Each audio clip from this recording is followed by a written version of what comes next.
to the ionosphere, my dear, and back down to the ground. Up to the ionosphere, my dear, and back down to the ground.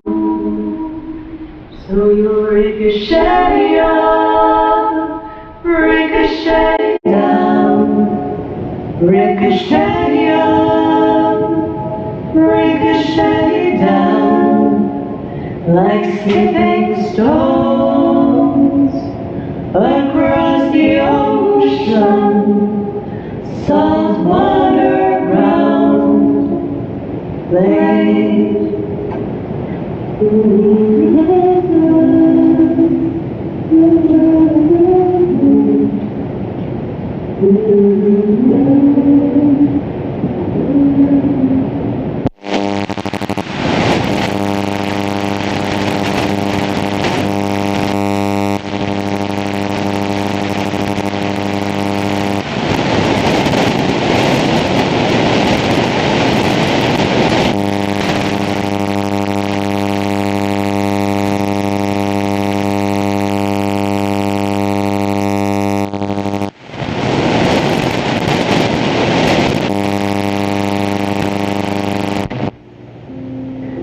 Where should I start this story, anyway? Do I talk of Maxwell, Bohr, or Faraday?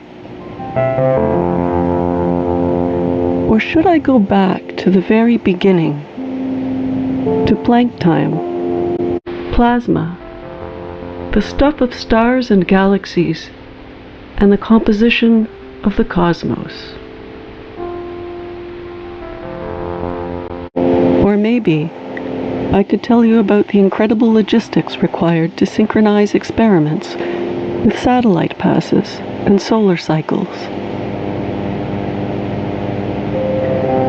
Or I could start with how frequency sweeping can look like a feather in the waterfall.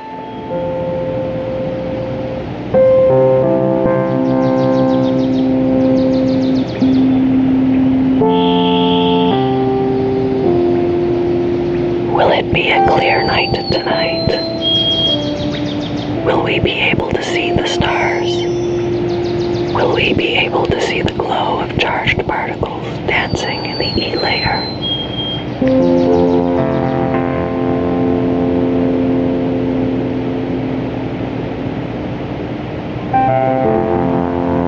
Sitting down to write the book that comes before the book takes a willingness to write words that no one reads. It takes a commitment to follow the trail that failed experiments leave in their wake. It takes patience to sit with the distance between discovery and repetition. It takes a deep and loving relationship with repetition and repetition and repetition and repetition and repetition.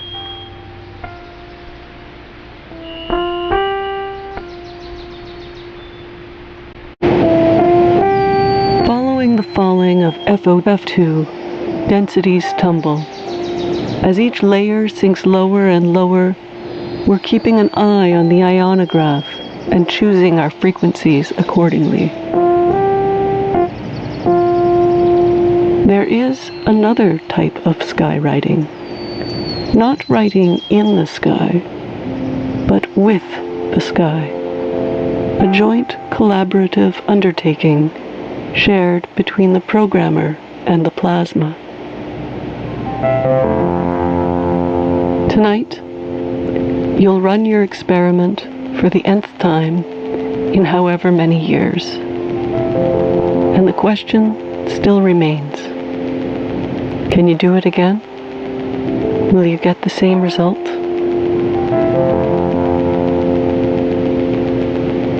Will it be a clear night tonight? Will we be able to see the stars? Will we be able to see the glow of charged particles dancing in the E layer?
fragments of echoes still singing body, while radio arrays arrange songs for the ionosons who watch dusty dances in dusty plasma. Meteoric ash gathers, swirling when shooting stars hit atmosphere at high altitude. So cold, sodium and iron layers entangle and scatter echo.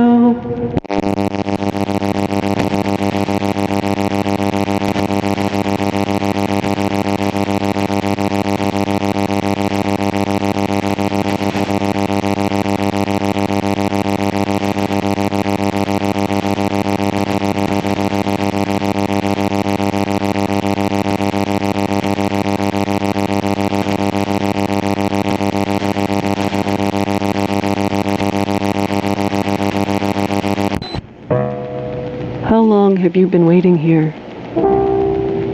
Can you do it again? How will you know when it's finished?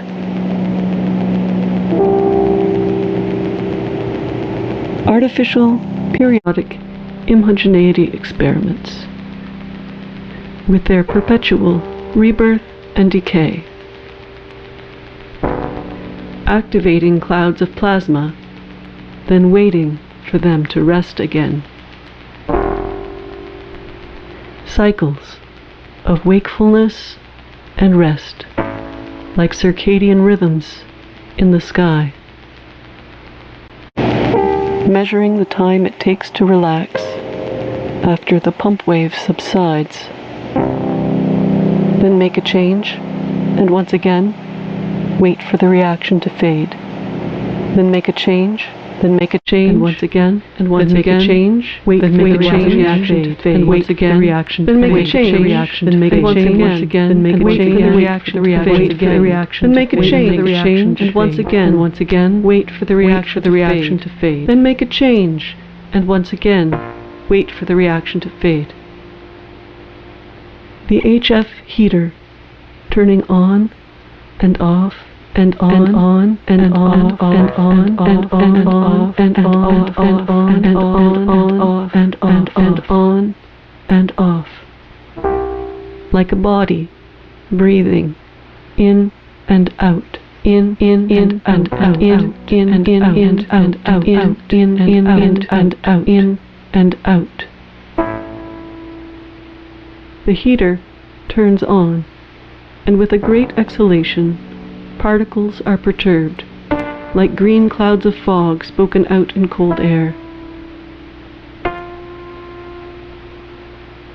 Aurora appear as expanding light in the dark, until the heater turns off, and the air glow dissipates as charged particles return to rest until the next RF exhalation. And the luminiferous puff glows and grows, dissipates and slows, glows and grows, glows and grows, glows and grows and slows, glows and grows, glows and grows and grows, dissipates, glows and grows, dissipates and grows, glows and grows and slows, glows and grows, glows and grows and slows, dissipates and slows, glows and grows, dissipates and slows.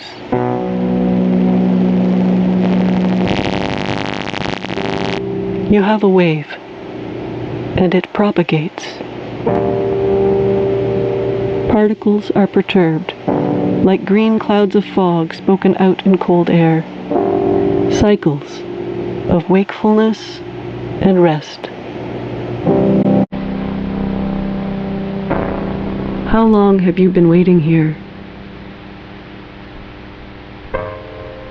How will you know when it's finished? Can you do it again?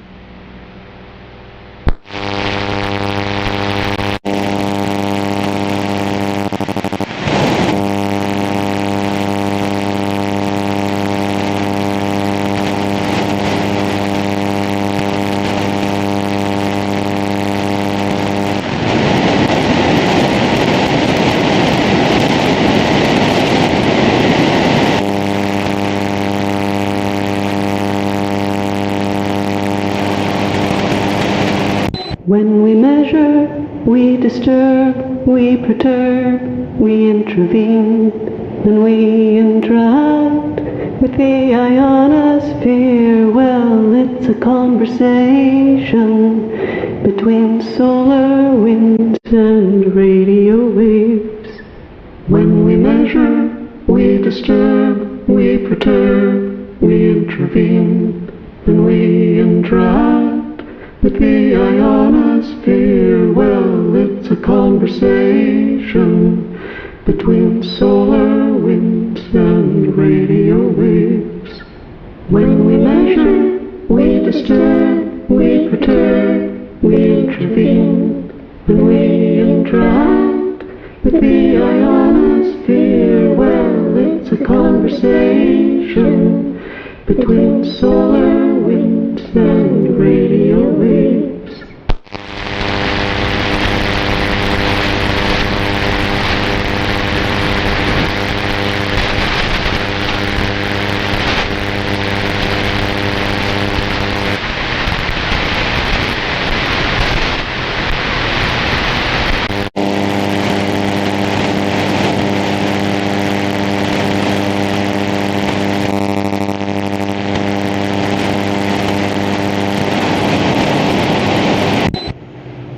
Yeah, I can see my complicity, but simply seeing it doesn't absolve it.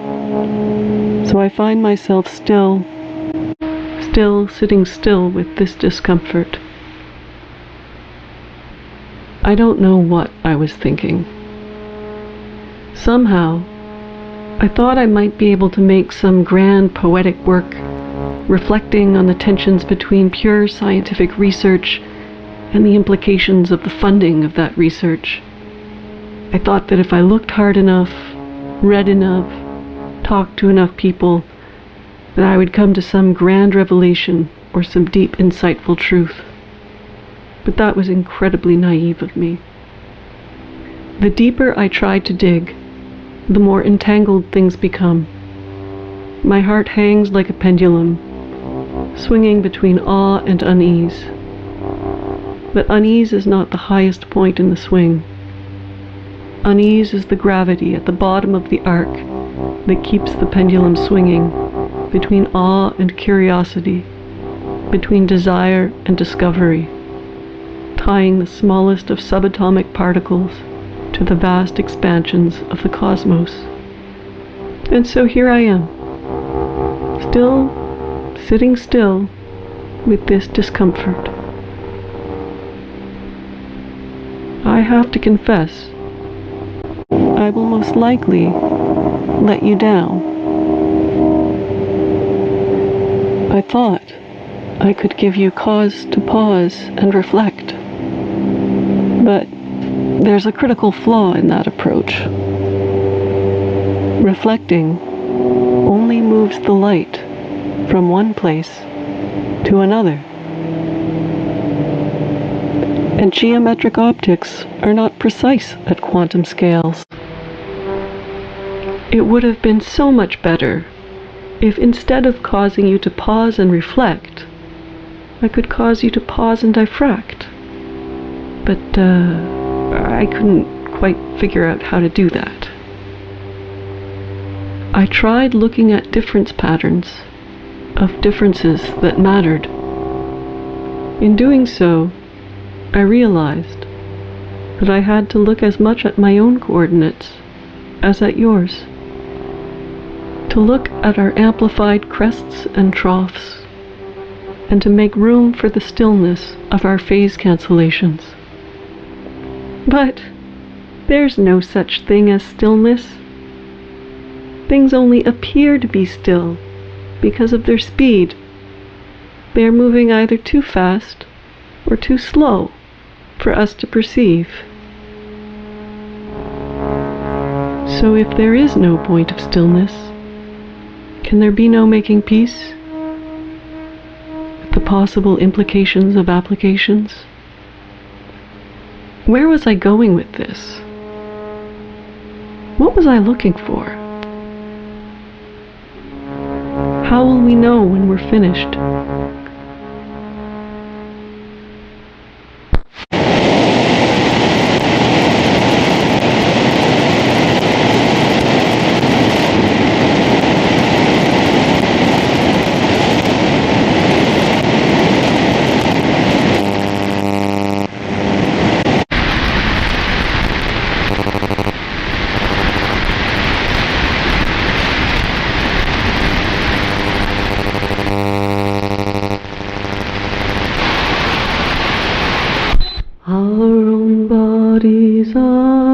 quiver with the Brownian motion of minerals. So is it not so, if we are a study, spinning stardust in the sky, do we not also learn more about the motion in our very bones? But does this justify the carbon cost or complicity with other interests? And how do we know the things that we know? How do we know the things that we know? How do we know the things that we know? How do we know the things that we know?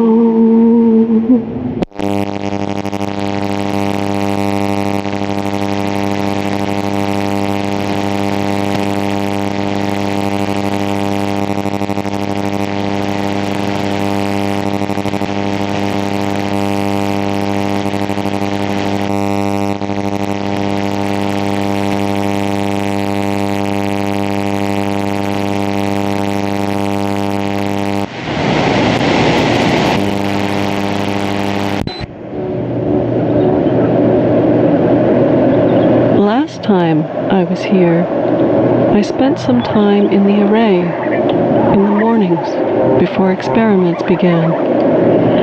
I took some photos, shot some video, and recorded some sounds. At one point, a great snowy owl. Well, I think it was a snowy owl. And it certainly looked great to me. But I can't be sure. Anyhow, I digress. At one point, a really great owl watched me from its perch on one of the crossed dipoles.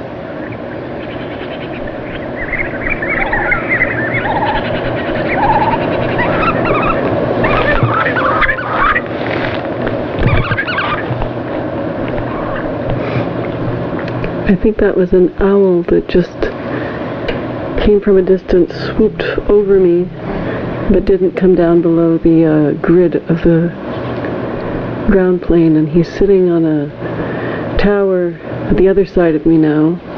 It's a little far away, and I think he might be sitting there watching me.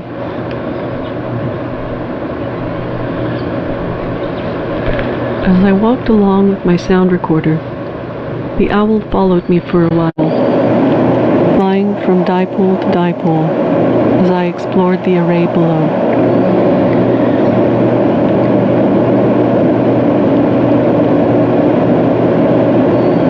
In preparing for this project, I read so many references to gyroharmonics. It got me wondering, what about gyromelodics? Or gyrotonics, gyrochromatics, or gyrodiatonics, entering into a game of call and response with the sun. All these metaphors of ions singing, playing, sketching, and dancing, these don't work at all. Metaphors break down, they split, they quantize. Even this metaphor is breaking down right now. Where was I going with this? What was I looking for? Tonight, you'll run your experiment for the nth time in however many years. And the question still remains. Can you do it again? Will you get the same results? And I think about that owl, and the way it played with me as I walked the array below. How long have you been waiting here? How will you know when it's finished?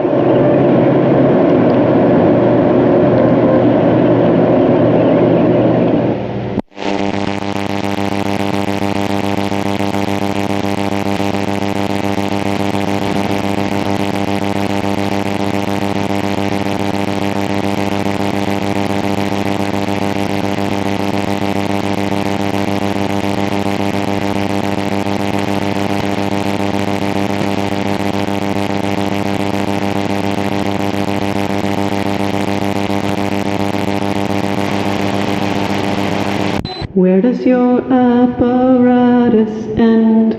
Where does your apparatus end, my friend? Experiment, design, control station, transmission lines, antenna arrays, or is it the ionosphere? And if so, just how far, my dear? Satellites and receivers, scholarly peers, interpreters, data sets and their papers. Just where is the apparatus end? Where does your apparatus end? Where does your apparatus end, my friend? Where's your apparatus end? Where's your apparatus end, my friend? Where's your apparatus end? Where does your apparatus end, my friend?